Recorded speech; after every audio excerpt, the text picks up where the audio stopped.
आरोपींचा शोध घेण्यासाठी बीड पोलिसांनी बालाजी तांदळेची गाडी वापरली। बीड गुन्हे शाखेच्या अधिकाऱ्यांनी तांदळेला दिलेलं पत्र TV9 मराठीच्या हाती। दरम्यान याच बालाजी तांदळेला सहआरोपी करण्याची जरांगे पाटील धनंजय देशमुखांनी केली होती मागणी। बालाजी तांदळेंनी सर्व आरोपींचा जामीन केला, हे समाजाला का सांगितलं नाही? गाडीचा जसा खुलासा केला तसा जामिनाबाबतही खुलासा करणं गरजेचं, धनंजय देशमुख यांचा हल्ला। सुरेश धस यांनी केजचे पोलीस निरीक्षक वैभव पाटील यांची भेट घेतली। धसांकडून तत्कालीन पोलीस निरीक्षक प्रशांत महाजनांबाबत विचारणा, तर बालाजी तांदळेलाही तपासात घेण्याची धस यांची मागणी। सुरेश धस कुणालाही भेटू नये, आम्हाला त्यांच्यावर विश्वास। मस्साजोगच्या गावकऱ्यांचा सुरेश धसांना पाठिंबा। संतोष देशमुख प्रकरणात धस शेवटपर्यंत साथ देतील, मस्साजोग ग्रामस्थांकडून विश्वास व्यक्त। संतोष देशमुख हत्या प्रकरणाचा तपास अंतिम टप्प्यात आलाय। हत्या प्रकरणातील 10व्या आरोपीला देखील 302च्या गुन्ह्यात घेतलं पाहिजे, सुरेश धस यांची मागणी। आरोपींना फरार करण्यात नितीन बिक्कडचा मोठा वाटा असल्याचाही आरोप। मस्साजोगमधील ग्रामस्थांच्या मागण्या घेऊन फडणवीसांना भेटणार, उद्या किंवा सोमवारी भेट घेणार असल्याची धस यांची माहिती। एसटीच्या चालकासह महामंडळाच्या गाडीलाही कर्नाटकात काळं फासलं। कन्नड रक्षक वेदिकेच्या कार्यकर्त्यांची मुजोरी। पुणे बंगळुरू महामार्गावरील चित्रदुर्ग इथली घटना। महाराष्ट्रातून कर्नाटकात जाणारी एसटी वाहतूक तात्पुरतं थांबवली। ठाकरेंच्या शिवसेनेकडून कर्नाटक सरकारच्या विरोधात आंदोलनाचा इशारा। कन्नड रक्षक वेदिकेच्या कार्यकर्त्यांनी एसटी आणि चालकाला काळं फासण्याच्या घटनेचे पडसाद। कोल्हापूर बसस्थानकात ठाकरेंच्या शिवसेनेचं कर्नाटक सरकार विरोधात आंदोलन। कर्नाटकात एसटीच्या बस चालकाला काळं फासल्याचे पडसाद। आंदोलनकर्ते पोलिसांच्या ताब्यात। संयुक्त महाराष्ट्र व्हावा हे केवळ अधिवेशनातील ठरावापुरतं मर्यादित, शिवसेना ठाकरे गटाचे आमदार अरविंद सावंत यांची टीका। तर कन्नड रक्षक वेदिकेच्या कार्यकर्त्यांनी माफी मागावी, केसरकरांकडून निषेध व्यक्त। मंत्री उदय सामंतांनी राज ठाकरेंची राजकीय विषयासंदर्भात भेट घेतल्याची सूत्रांची माहिती। आगामी पालिका निवडणुकांच्या पार्श्वभूमीवर भेटीला महत्त्व, मनसे आणि शिवसेनेत सलोख्याचे संबंध राखण्याचा सामंत यांचा प्रयत्न। राज ठाकरे आणि उदय सामंत यांच्या 1.5 तास चर्चा। राज ठाकरेंसोबत राजकीय चर्चा झाली नाही, उदय सामंतांच्या भेटीवर प्रतिक्रिया। तर राज ठाकरे शिंदे एकत्र येणार असतील तर ते दोघं चर्चा करतील, सामंतांचं वक्तव्य। कोकाटेंबाबत कोर्टाने दिलेल्या निकालाची प्रत मिळाल्यावर कारवाई। कोकाटेंवर अपात्रतेची कारवाई करण्याची काँग्रेसनं मागणी केल्यानंतर विधानसभा अध्यक्षांची भूमिका, विधिमंडळ सूत्रांची माहिती। कृषी मंत्री माणिकराव कोकाटे सोमवारी शिक्षेला आव्हान देणार। सोमवारी जिल्हा सत्र न्यायालयात अपील दाखल करून शिक्षेला आव्हान देणार। खोटी कागदपत्र दाखवून म्हाडाच्या सदनिका लाटल्याचा आरोप। कृषी मंत्री माणिकराव कोकाटेंवरील आरोप सिद्ध झाले। न्यायालयाने शिक्षा सुनावली तरी त्यांचा राजीनामा घेतला गेला नाही। कोकाटेंच्या राजीनाम्याच्या मुद्द्यावरून विजय वडेट्टीवारांचा सवाल, तर राहुल गांधी, सुनील केदार यांचा दाखला देत विधानसभा अध्यक्ष आणि अजित पवार यांना सवाल। अपील केल्यानंतर स्टे मिळाला तर शेवटच्या निकालात त्याचा विचार होतो। सगळे निर्णय तपासून पाहिल्यानंतर मुख्यमंत्री योग्य तो निर्णय घेतील। मंत्री कोकाटेंच्या राजीनाम्याच्या मागणीवर दीपक केसरकरांची प्रतिक्रिया। कोकाटेंवर कोणत्या प्रकरणात कारवाई झाली, शिक्षा झाली हे माहीत असल्याशिवाय बोलणं योग्य नाही। सगळ्या गोष्टींची माहिती घेऊन बोलणं योग्य ठरेल, मंत्री उदय सामंत यांची प्रतिक्रिया। निवडीला आव्हान देणाऱ्या याचिकेवरून धस यांना नोटीस द्या। औरंगाबाद खंडपीठाचे निवडणूक आयोगाला आदेश। महबूब शेख यांनी आव्हान देणारी याचिका दाखल केल्यानंतर 5 मार्च रोजी याचिकेवर पुढील सुनावणी होणार। संतोष देशमुख हत्या प्रकरणातील सर्व आरोपी पोलिसांचे मित्र। आरोपींनी हत्येपूर्वी पोलिसांकडून परवाना घेतला, धनंजय देशमुख यांचा आरोप। फरार आरोपी कृष्णा आंधळेला अटक होणं गरजेचं, आमदार सुरेश धस यांची मागणी। तर शासकीय वकील म्हणून उज्ज्वल निकम यांची नियुक्ती करण्याचीही मागणी। पंकज कुमावत यांना बीडचे ॲडिशनल SP म्हणून नेमलं पाहिजे। बीड पोलिसांचा हेड बदलला, इतर पोलिसही बदलले पाहिजेत, सुरेश धस यांची मागणी। काही पोलीस आरोपींना कशी मदत होईल हाच प्रयत्न करत असल्याचाही आरोप। माझ्या पतीची हत्या होऊन 16 महिने उलटले, 16 महिने होऊनही आरोपींना अटक नाही। पोलीस प्रशासनाला मंगळवारपर्यंत वेळ, अन्यथा आंदोलन करणार, ज्ञानेश्वरी मुंडेंची मागणी। लाडकी बहीण योजना म्हणजे कॅश फॉर वोटचाच प्रकार होता। सामन्यातून सरकारवर निशाणा, तर सरकारची ही भाईगिरी राज्यातील लाडक्या बहिणी बघत आहेत ना, लाडक्या बहिणींना सवाल। निधी वाटपात महायुतीत प्रथम प्राधान्य भाजपला, मग मित्रपक्षांना सरपंचांना निधी वाटपावरून नितेश राणेंचं वक्तव्य। तर मवियाच्या सरपंचांना निधी मिळणार नाही, राणेंचा इशारा। गावातील संघटना मजबूत व्हावी ही प्रत्येक पक्षाची भूमिका, नितेश राणेंच्या वक्तव्यावरून चंद्रशेखर बावनकुळेंची प्रतिक्रिया। तर नितेश राणे संवेदनशील मंत्री, त्याशी वागणूक देणार नाहीत, मंत्री सामंतांचं वक्तव्य। मुंबई महानगरपालिकेवर हिंदुत्वाचा झेंडा फडकणार, नितेश राणेंकडून विश्वास व्यक्त। हिंदू धर्माचं रक्षण करणारे आज सगळे सत्तेत, तर हिंदू धर्माकडे वाकड्या नजरेनं बघणारे सगळे विरोधात बसले, राणेंचा हल्लाबोल। सध्या राजकीय भारत पाकिस्तान सामना सुरू। सकाळी पाकिस्तानचा प्लेअर टीका करतो, आम्ही त्याला उत्तर देतो। मंत्री उदय सामंत यांची संजय राऊतांवर अप्रत्यक्षपणे टीका।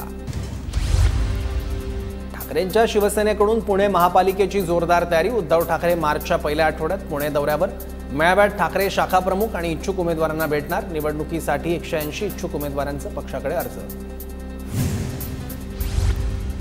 ऊसाला एक रकमी FRPचा कायदा पूर्ववत होईल। ऊस उत्पादकांना उच्च न्यायालयाकडून दिलासा मिळेल। स्वाभिमानी शेतकरी संघटनेच्या राजू शेट्टी यांना विश्वास। आव्हाडांच्या भ्रष्टाचाराची चौकशी करण्याची मागणी करणार। अजित पवारांच्या राष्ट्रवादीचे प्रवक्ते आनंद परांजपेंची प्रतिक्रिया। तर मी शांत बसणाऱ्यातला माणूस नाही, आव्हाडांचा इशारा। न्यू इंडिया कोऑपरेटिव्ह बँक घोटाळा प्रकरणात मोठी अपडेट समोर। बँकेतील लॉकरमधून लंपास करण्यात आलेली रोकड हवालामार्फत बाहेर पाठवल्याचा तपासात उघड। बँकेच्याच अधिकाऱ्यांनी संगनमतानं बँकेच्या लॉकरमधील 122 कोटींवर मारला होता डल्ला। हिंदुस्थानी भाऊकडून कोरिओग्राफर फराह खान विरोधात पोलिसात तक्रार। होळी सणाबाबत वादग्रस्त विधान केल्याप्रकरणी गुन्हा दाखल करण्याची मागणी। इंडियाज गॉट लॅटंटमधील वादग्रस्त विधानाचं प्रकरण। युट्यूबर आशिष चंचलानीची त्याच्यावर दाखल गुन्हा रद्द करण्याची मागणी। आशिष चंचलानी विरोधात गुवाहाटीमध्ये गुन्ह्याची नोंद। दरम्यान सर्वोच्च न्यायालयानं महाराष्ट्र आणि आसाम सरकारकडून उत्तर मागितलं। कोकणातील प्रसिद्ध आंगणेवाडीतील यात्रेला आजपासून सुरुवात। भराडी देवीच्या दर्शनासाठी भाविकांची पहाटेपासूनच गर्दी। तर महायुतीचे काही नेते आज यात्रोत्सवाला हजेरी लावणार। खबरदारी म्हणून मंदिर परिसरात बंदोबस्त तैनात। नागपूर जिल्हाधिकाऱ्यांकडून वॉर रूमची स्थापना। विकास कामांना गती देण्यासाठी वॉर रूम स्थापन। तर महिन्यात 2 दिवस वॉर रूममध्ये बैठक होणार। ड्रग्ज प्रकरणामध्ये आरोपी कुणीही असो गय करणार नाही, आमदार राणा जगजितसिंग पाटील यांचा इशारा। तुळजापूर ड्रग्ज प्रकरणाच्या तपासासाठी विशेष पोलीस पथकाची नियुक्ती। आमदार अभिजित पाटलांसमोरच महिलेनं रस्त्याच्या केसबाबत तहसीलदारांना झापलंय। माढ्याचे आमदार अभिजित पाटलांकडून कारवाईचा इशारा देत तहसीलदारांना जलद गतीनं करण्यासंदर्भात सूचना।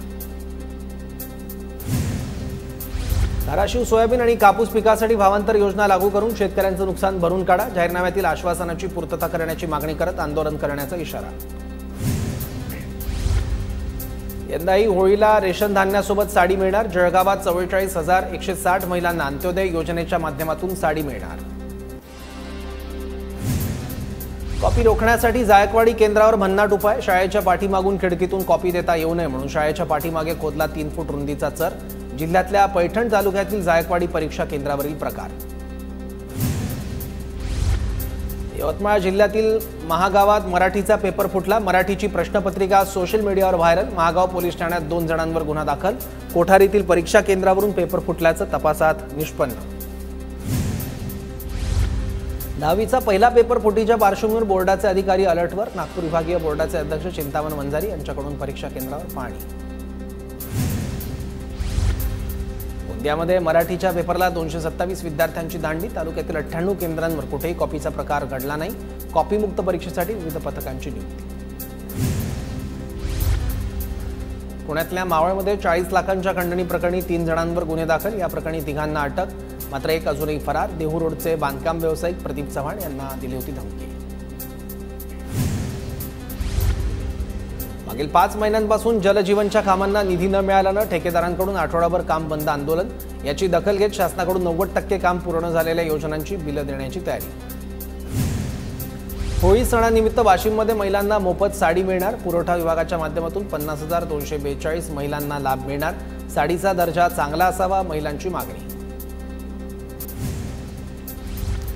बुलढाणा शहरात तब्बल 8 दिवसानंतर पाणी पुरवठा सुरू आहे। जिल्ह्यातील धरणांमध्ये मुबलक पाणीसाठा, तरी शहरात पाणी टंचाई।